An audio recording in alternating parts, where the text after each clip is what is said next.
From Pacifica, this is Democracy Now! So I think it is a one-man show. It is a kind of end of the game, and he is trying to kill as much as he can from the Libyan people and try to destroy as much as he can from the Libyan country.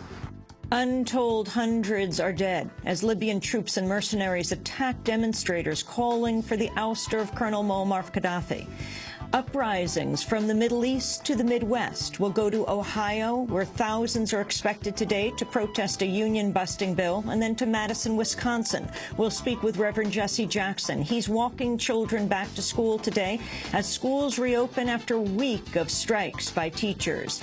Then why isn't Wall Street in jail? That's the title of a new article in Rolling Stone. We'll speak to its author, Matt Taibbi. So essentially, the SEC is now acting as a middleman for these companies, so they can go and find out whether they're going to be criminally prosecuted.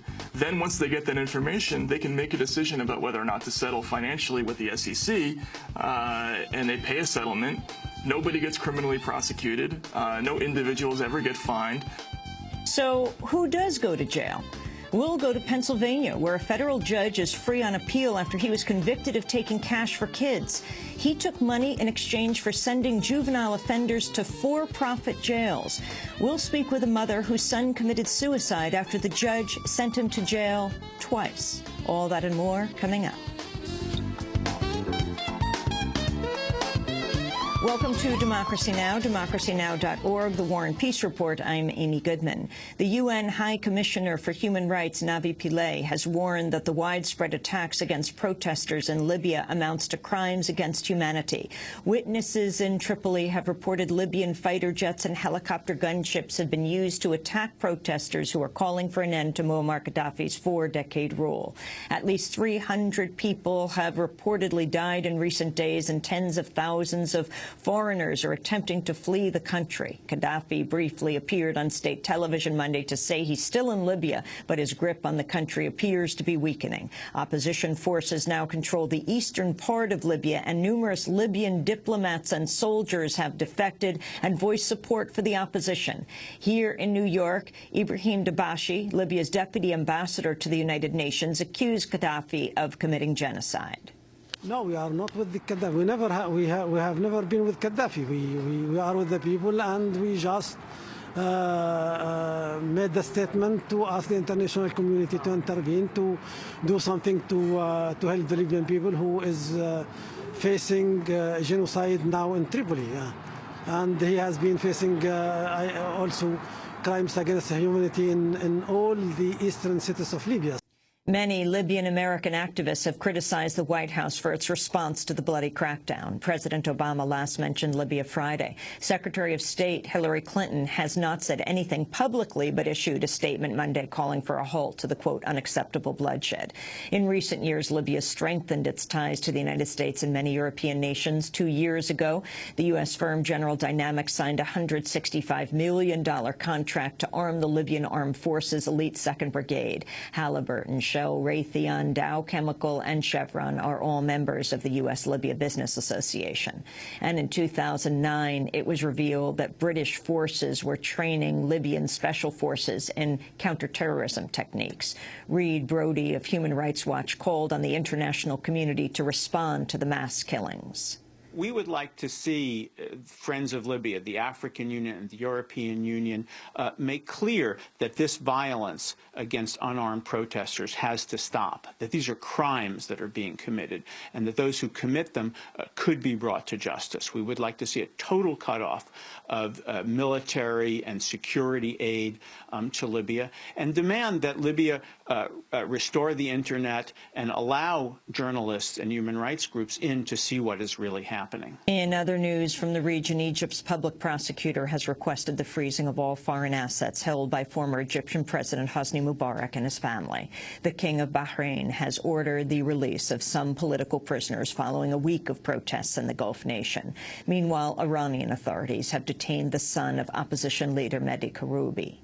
In Wisconsin, mass protests continue against Republican Governor Scott Walker's plan to strip most public workers of collective bargaining rights. On Monday, Walker again refused to negotiate over the bill.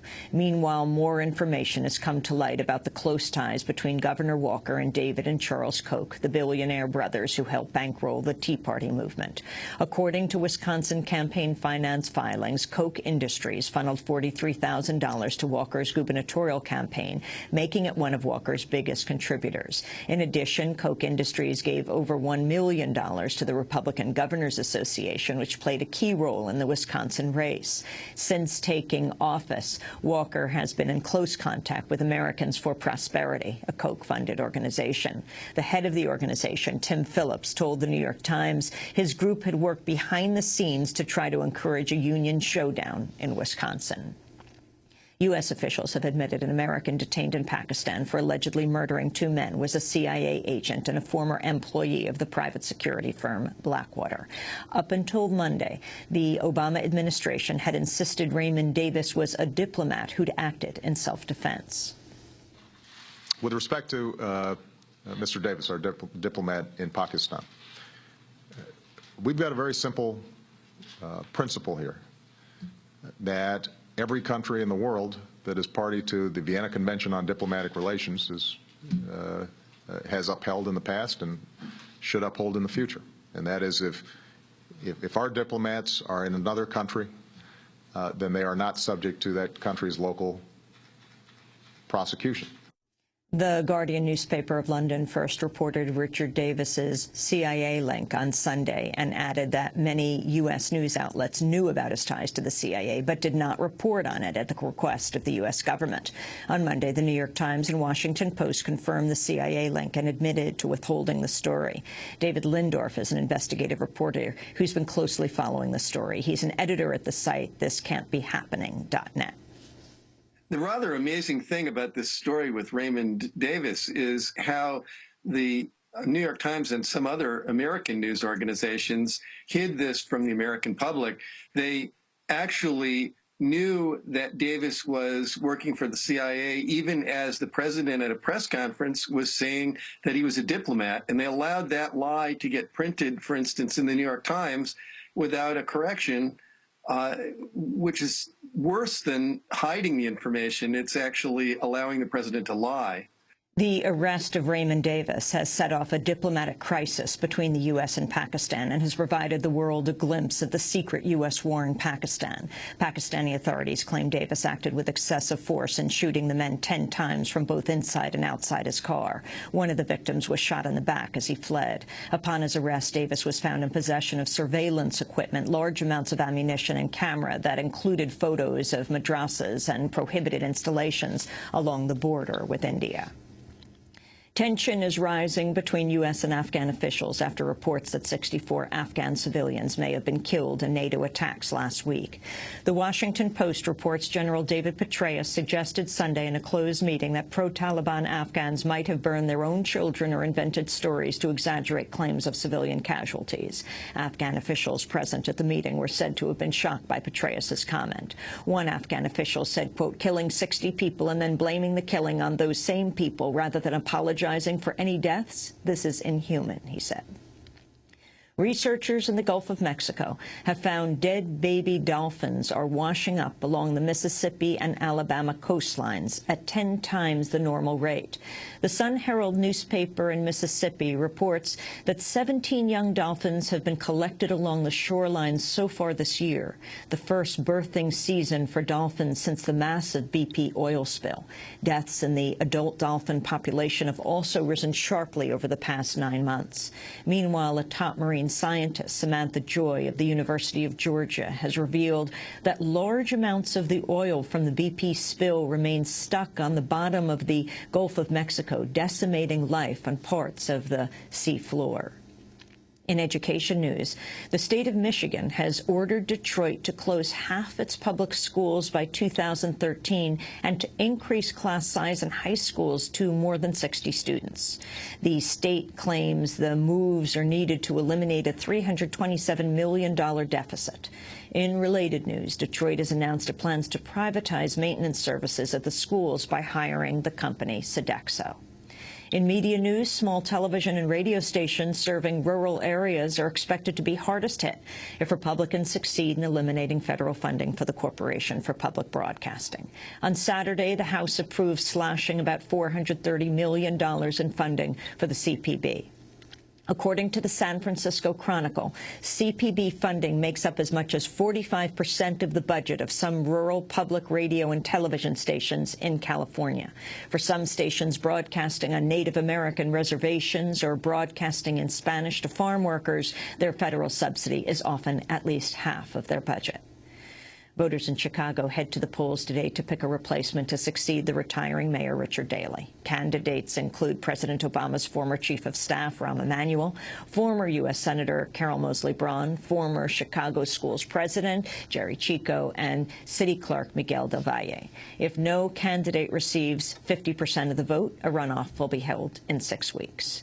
In New Zealand, at least 65 people have died after a 6.3 magnitude earthquake struck the city of Christchurch. The quake was so strong that 30 million tons of ice broke loose from New Zealand's Tasman Glacier after the quake. John Key is New Zealand's Prime Minister.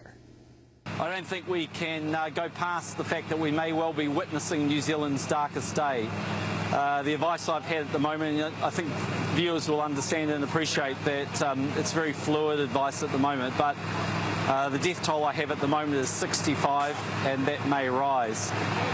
So look, it's an absolute tragedy for this city, for New Zealand, for the people that we care so much about, and it's a terrifying time for the people. And in media news, Democracy Now!'s own Juan Gonzalez has won another George Polk Award for his columns in the New York Daily News, exposing the scandal behind Mayor Mike Bloomberg's attempt to create a new computerized payroll system called CityTime. Juan's reporting helped lead to the federal indictment of 4 consultants and 2 associates on charges that they orchestrated a fraud that cost New York City taxpayers more than $80 million. One of 7 people so far arrested in the fraud pleaded guilty 2 weeks ago and is cooperating. The director of New York City's Office of Payroll has been forced to resign. So far, federal agents have recovered more than $27 million in cash from dozens of bank accounts of dummy companies connected to the scheme. Juan Gonzalez also won a George Polk Award in 1998. Other winners this year include Rolling Stone reporter Michael Hastings for his article that led to the dismissal of Afghan war commander Stanley Crystal, the Washington Post Dana Priest and Bill Arkin for their investigation Top Secret America, and ProPublica, PBS's Frontline, and the Times-Picayune for their work exposing how New Orleans police officers shot dead at least 4 people in the aftermath of Hurricane Katrina. The George Polk Career Award has been given to Sandy Close, executive director of New America Media. And those are some of the headlines. This is Democracy Now!, democracynow.org, The War and Peace Report. I'm Amy Goodman.